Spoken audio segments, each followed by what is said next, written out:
looking at how people look at things differently. You have the numbers people who are strictly they look at numbers, especially advanced statistics, the advanced analytics, which we're seeing so much now, which is a kind I roll my eyes at.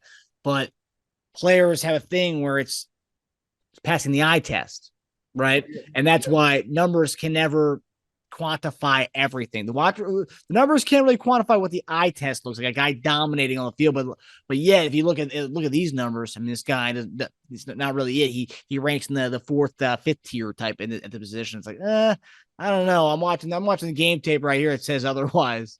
Yeah, well, I mean, look, there's validity in numbers. I'm not want to take away from that, but you're right. It doesn't quantify everything. It doesn't tell the whole entire story. I always say that. When you're talking about statistics, it only tells part of a story. Okay, it doesn't tell everything. You can't measure heart, can't measure attitude or passion. You can't measure drive in guys. You just can't do it. Based off of reps and all those different things. Yeah, when we can know a certain amount of reps, this guy was very successful in this. Okay, cool. Was he having a bad week? Did something happen at home? I'm like, what was going on? Was he injured? Like you had to putting all of that into, the list, putting it all into the equation. It's tough, man. It's tough to do.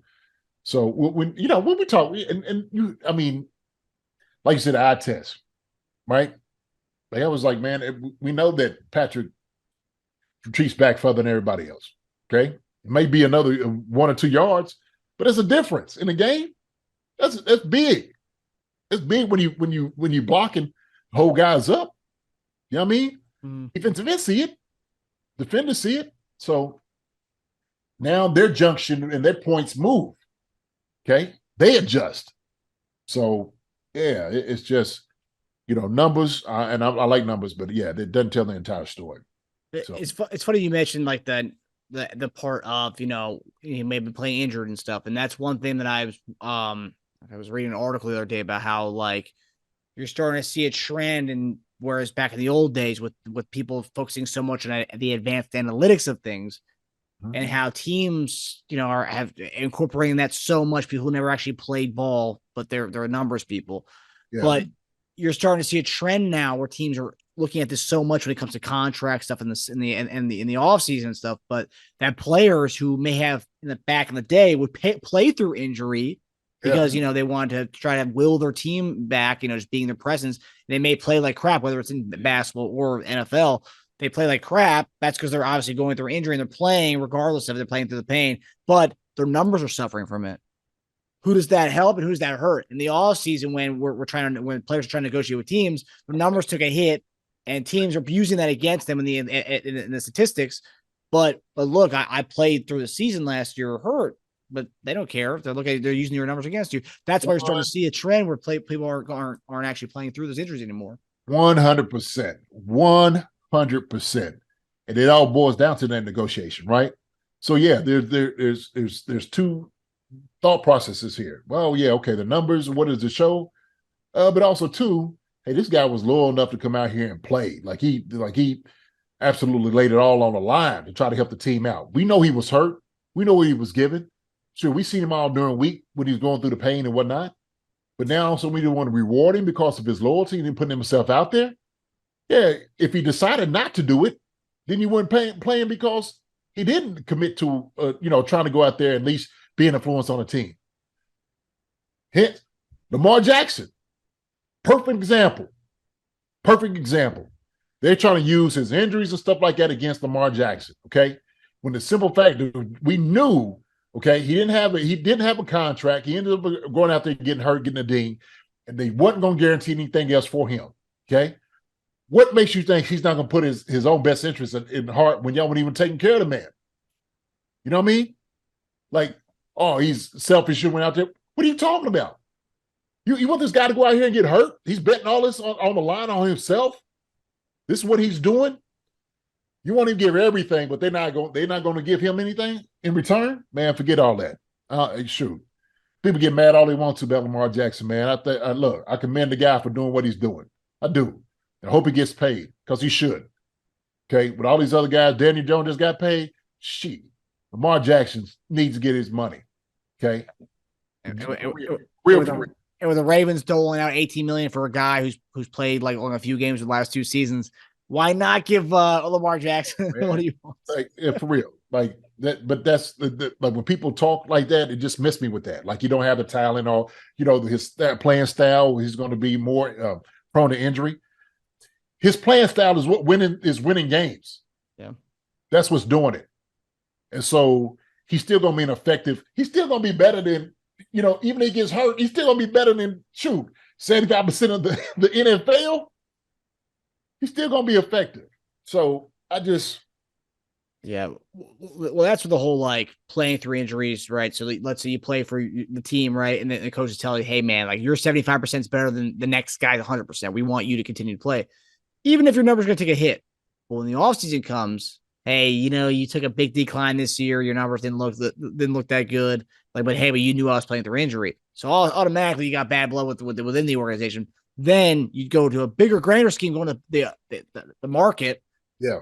They don't know what you went through during the season. Yeah, you were hurt, but everyone's hurt during the NFL season. But like we're gonna pay you based on what you showed last year, and your numbers didn't look. So it's like that's why players just don't want to play through the injuries anymore because like, dude, what's that? That's not costing me. It's costing me money, but is what it's doing. Do we not think that McCole Hardman is not in Kansas City because of some of that had something to do with it? Probably. Yeah, I'm sure. Right. It's the NFL. That's the business. So he gets injured, comes back out, re-injures himself. Pat on the back. Yeah, man, great, Nicole. But, teams don't know what he went through. They only see that he didn't play. Okay. We know he has ability about him. And he goes up there and I don't know if the Chiefs gave him an offer or not. We don't know all these things, right? Yeah. But it just seemed like there was something there missed. Okay.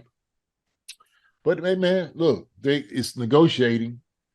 That's what it's all about. And teams will do that. They will use it as a bargaining chip based off your play and availability.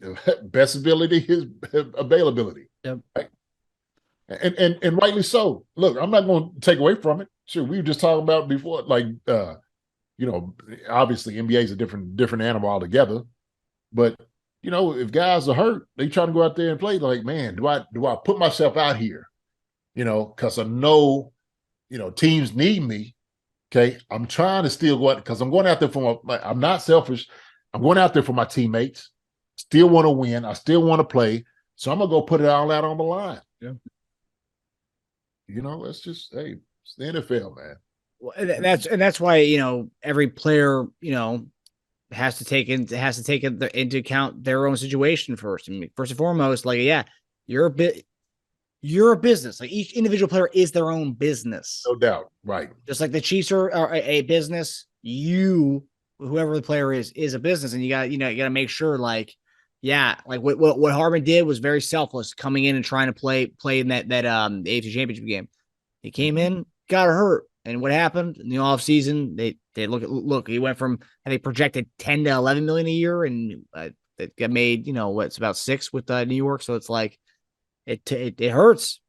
It can hurt your pocket. So that everyone needs to kind of focus on themselves before the bigger picture, because everyone else there is a business.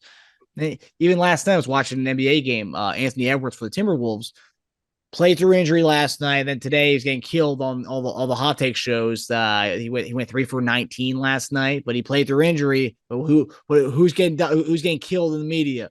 Anthony Edwards, because he had an awful game, but he played through injury. So he was 3 for 19. Yeah, pretty rough. No wonder they lost their game. They should have won that game. That was a major choke job. Really? So I other people were talking about it. E was talking about it. He said that Lakers should have lost their game. Should have. No, that's good. You get into some heavy stuff, man. We get into some heavy things about how these things are. This how the business works. The NFL. Yeah. And now teams are using advanced analytics to use it against players now, and so there you go. Analytics is here. It doesn't change, man. It doesn't change. So it's all about what have you done for me lately? Okay, and what can I get your services for? Yeah. So Yeah, that's pretty much how every business is. Just the NFL and these major sport leagues are. It's in your face more often when it comes to that kind of stuff. oh yeah, of course. Hi, everybody. Thanks for watching. Subscribe here to get the latest from the show. Also, be sure to check out the best clips from Chief Concerns. And if you prefer to listen to the show, subscribe and follow us on Apple Podcasts, Spotify, and anywhere else you get your podcasts.